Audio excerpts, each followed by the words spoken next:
the greatest breathwork facilitators from around the world in one place.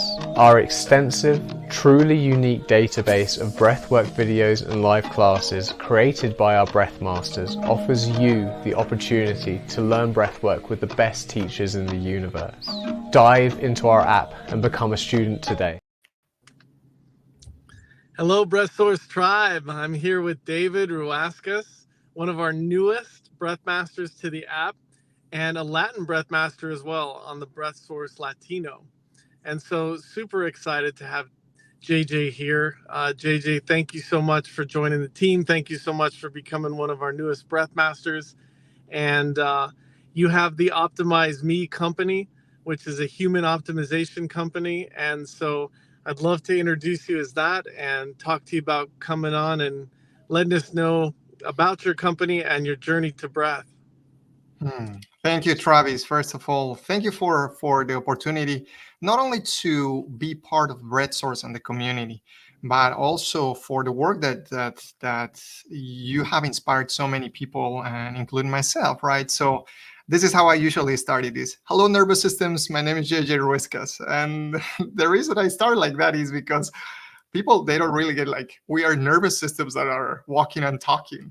And I bring a lot of awareness around the nervous system optimization. If you notice, I use a lot of tech jargon because I used to be a tech leader. And being a tech leader, I was very disconnected between what the software was doing, meaning my mind, and what the body was doing, my body. Obviously, that brought a lot of pain, not only to myself and others, and burnout. But you asked me, Travis, how did I start with, what was my first encounter with breathing? Many times I joke saying my first encounter was in 1985. That was my first encounter, but that was an unconscious encounter. The second encounter was about 11 years ago now. And let me ask you, Travis, what's the highest altitude or highest elevation place you've been? You've been traveling a lot, so I wonder, I know that you can be. Yeah, I've been to about 18,000 feet. 18,000 feet. How was at that level the experience? It was amazing. And I actually did some breath work at 18,000 feet. And of course, the oxygen being thinner, a little bit harder on the exhale holds. Everything was a little bit more challenging. Yeah, and you described the experience. The word is challenging at that level. Mm-hmm. Majority of humans, they don't go to the level of altitude, right? And once sometimes I ask the same question here in the US, many people will say, "Oh, I was in Colorado, and how did you feel?" I was painted, and I was like about to pass out, and they give you all of the reasons. And I ask, "How high was that?" And people will say, 9,000. It's like, wow. And I tell them I was born at 13,000 feet. Wow. So it's interesting because for me, my nervous system, my body was designed not to survive, but to thrive under those conditions that you just mentioned, right? And after not living this one was in Bolivia, in La Paz. And after not living there for several years, I came back to visit my family one day. The point is that as soon as I arrived to the airport, I drove back to my parents' place, and I haven't seen them in a couple of years. So hugs, kisses, super warm family, right? And then I said, I'm dehydrated, 17 hours of flight. I turned back to go to the kitchen, and guess what? Wow. I passed out, no bouncing, right? And thankfully, one of my sisters held me first, go to the restroom. I spilled everything from my body, then to the bed where I was basically twitching for about hours, 3 to 4 hours. So when I woke up, I thought to myself, thankfully I didn't think this notion that the majority will ask or will say, which is the LPM syndrome, little poor me. Why did it happen to me? Right? In my case, it was curiosity that led me to a different path. And the curiosity was around, how does oxygen work in high altitude? And second, how come my body that was supposed to thrive here did the opposite? And that curiosity is what started a path that look at this because of that question that you and I are having this conversation. Beautiful. I love that. Mm. So tell the Breath Force family what happened that caused you to have that hypoxia and that caused you to pass out. Yeah. In essence, what happened is that since I had not been living at that altitude, my body adapted to more oxygen concentrations, or levels of concentration. Now, the funny thing, one thing that I have not mentioned before, Travis, is that the first few times when I went from my hometown to a level that was lower, let's say sea level, guess what? I had so much, I was so high in energy that I didn't know what happened, right? And it's because I was having the opposite. Being born at that level and then going down, more oxygen means more energy. So I was elated for 2 3 days. So I have the opposite of what other people will have. Now, in this case, since my body had adapted to more levels of oxygen, once I went to visit my family and there were lower levels of oxygen, my body had a delta, a difference between that, and that is what caused all of these effects that had happened. And I think, without trying to go too much into the science, the nervous system is constantly adapting. Whether it is carbon dioxide, whether it's oxygen volumes, the body is constantly monitoring, tracking, and trying to make the best to get into homeostasis, into unstable state.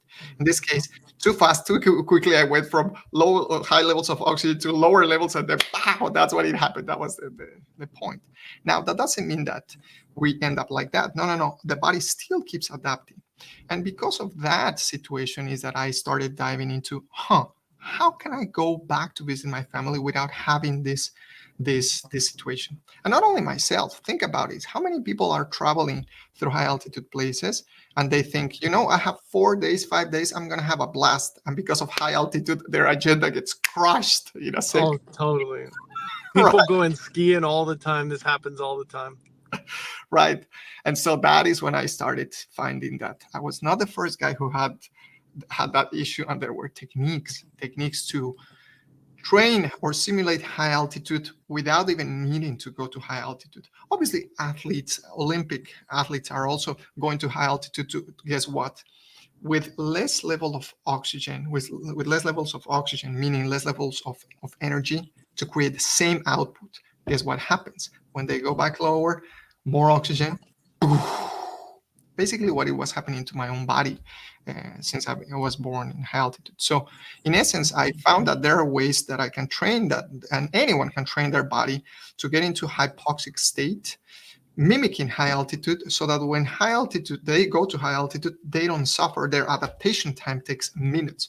And obviously I tested it over the years. The times when I go visit my family, guess what? It takes me less than 2-3 hours for my body to adapt. And the day after, I'm doing kettlebells like as if nothing would have happened. I'm walking the streets. Fantastic. That's amazing. Yeah. Amazing. Now, this is not only about myself, and I wanted to point that out, Travis. This is not only about me. I may have been the guinea pig of my own research here, but the point is that I realized that everyone can do something similar. Everyone, under their circumstances that they are, under the age that they have, under the athletic performance that they have, they can all do the same, not only for athletic purposes, but even where they are at that moment, optimizing their breathing patterns, which optimizes their nervous system. Yeah, that's beautiful. And I really want to point out something and honor you for something. Is you said, be the guinea pig for my own breath work, for my own experiences. And I think too often we go straight into teaching breath work or straight into teaching anything without having a comprehensive understanding of what's going on in the body, in the biology, in the mind, and in the spirit. And so my journey was the same. I spent years diving into all the different modalities and what it did for me, to me, through me. And so I really want to honor you that you used yourself as that guinea pig so that you could understand what people were going through, what they were feeling, why they were feeling it. What is hypoxia? What is carbon dioxide deficiency? How is carbon dioxide tolerance related to all that? You were born at 13,000 feet, so your hemoglobin was super strong, and you probably had more of them than 270 million. And so all those things, as you said, change, and the homeostasis changes. And great job. Proud of you. Thank you. Now, the next thing that I also point out now that I am facilitating or I am getting people to reconnect with their breath, I would put it that way, is that breathing is not something that we can outsource. We cannot outsource breathing. Therefore, it is our duty and our privilege to be our own guinea pigs. And constantly I tell people to not only come to my sessions, but also go into the Breath Source app, try all their Breath Master instructors and anyone that they can learn from. The reason is not to cling into the next guru, but the reason is what I call BYOG, be your own guru, meaning learning from all of them and crafting something that works for their nervous system. And most of the time I ask people, they come and teach me, please. Because at the end of the day, I'm still a student of oxygen and carbon dioxide. I'm going to still be one of them until my last breath. It's beautiful, man. I love that.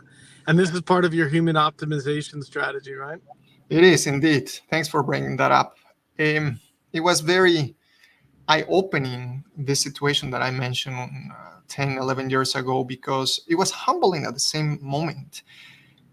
Many of us think that since we're breathing, we know how to breathe. But that's far from truth. If that would be the case, man, that's the first thing we should put in on our LinkedIn profiles, right? Breathing seems, but that doesn't make us an expert. And it is, at least in my case, it was humbling to realize that I didn't know what I was doing. In hierarchy of competence, it's called unconscious incompetence, not knowing that what you're doing is wrong. Yeah. Right? And that is like, okay, if the first process to be a human is not being fully or optimally executed, what else is not going fine, right? And so that is when I started developing this framework that I call the Human Ops framework. It basically entails 3 areas: physiology, psychology, and emotional aspect of being a human. And if any of these areas gets downgraded, meaning the entire system gets downgraded. But if either of them gets upgraded, then the entire system pulls up. So the main convergence or centric point is the nervous system. And in order to regulate the nervous system, we need to go first with breathing, right? So that is what it started this. And obviously the framework has many, many other angles at this moment. Oh, it's beautiful. I love it. And so where would people go to find out about your human optimization and hire you as a coach? Yeah, jjruescas.com. That's where you'll find the podcast, the frameworks, the upcoming events, access to the Instagrams, the Facebooks, and yada, yada, yada. Everything else is from there. Yeah. Awesome. And you do have an upcoming event on the 25th, correct? Yes, I have an online event. We're starting to promo and expand what I call the cult of oxygen to other countries and other cities. First in person here in Houston and San Antonio. Obviously, I'm based in Austin, but also in Europe. So this one on the 25th is at 1 p.m. Central Time. That suits for folks in Europe, and that is an online introduction to breathwork. If anyone wants that, if you guys are listening to this one, type or comment the word breath, and I will send you personally a guest pass to join that event. And if you cannot do that one, that's going to be valid for the upcoming one with timing that suits the US as well. Beautiful. Awesome. Great. Well, JJ, we're so glad to have you in the Breath Source family and in Source Latino family as well. And I would love to have you lead us through a final breath session and introduce us to your world and of breath, and then we'll close out. Nice. Let's go with this. Thank you, Travis. What we're going to do is a variation of the breath light technique by Oxygen Advantage. Now, this is a variation because I want to make people become aware of what the lung capacity it is and how to reduce it. So first, I'm going to ask you, if you're watching this one right with me, like Travis, I'm going to guide you with my hand. And slowly, we're going to slow it down, meaning full lung capacity, then slowly exhaling, and then going lower and lower and lower for a few 2 or 3 minutes at most. So keep an eye on this. If you're driving, don't do this, please. If you're driving, stop like Travis did. Okay. So only using the nose. Only using the nose. Let's take a deep inhale. Full capacity, slow.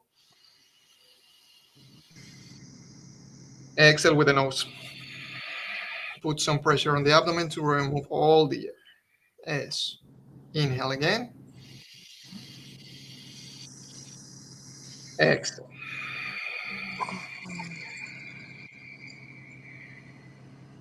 In. Make sure that the lungs fully inflate. Exhale. And slowly inhale 80%, not 100. In. Passive exhale. That's right. In. Make it more silent. Exhale. In. Relax shoulders. Exhale. Relax the face. In. Exhale. 75%, even lower. In. Exhale. In. Focus on only the inhale and allow the exhale to be passive. In. And the exhale of you would be unlocking a valve. Exhale. That's right. Let's go to 70%. In. Exhale. It's very likely that you're noticing buildup of saliva in the mouth. It's expected. In. Exhale. If some of you start yawning, that's expected as well. In. Exhale. We're going to reduce it to 50%. Exhale. Make it even silent, even more subtle. In. Out. Some of you feel that you need to breathe more. Feel free to go a little higher and then come back. Feel a little bit of air hunger. In. Out. Let's go with the last 30 seconds. Even reduce a little bit more. If you're feeling sleepy, it's expected. We're going to finish when I let you know with a very deep inhale. Purse the lips and slowly exhale. Let's go with the last 3, 2, 1. Take a smooth inhale with the nose. Full capacity. Notice the heartbeat racing. Purse your lips and even reduce it. Even reduce it. Ooh, it made me even sweat. Wow. And go back into normal breathing when you're done with that. This is a variation, as I mentioned, of the breath light technique. It brings more awareness to the lung capacity and how to start reducing it. And as Travis mentioned, carbon dioxide and oxygen playing all of this, what it's doing is helping us to become more and more acquainted and more comfortable with lower levels of oxygen and more buildup of carbon dioxide. That's it. It's beautiful. And JJ, you pointed out some really cool things there. The saliva in the mouth, because as you put us into that rest and digest, the body automatically starts to get ready to eat, and so the saliva in the mouth starts to build because it's like, okay, we're gonna nourish. And then you mentioned that we're gonna get sleepy. That taps into the parasympathetic nervous system, and the vagus nerve starts to calm everything down. I got really sleepy really quickly. And see how beautiful those things are, team. And it's so cool to see JJ bringing this to the world with his mastery. I love that you had all those indications there as you went through that. Great job, JJ. Thanks, Travis. Thank you as well for the great job that you and the Breath Source community are doing, bringing more awareness to everyone's breath. Thank you. So, Source Tribe, get a hold of JJ for human optimization and let him build a strategy with you to optimize to be the grandest version of the greatest vision that you hold for yourself. And love on Source Latino, love on Source app. And we are so grateful for you, and we love you all so much. JJ, thank you for joining the family. We love and appreciate you, and we'll see you again soon. See you. All the love, guys. Bye-bye.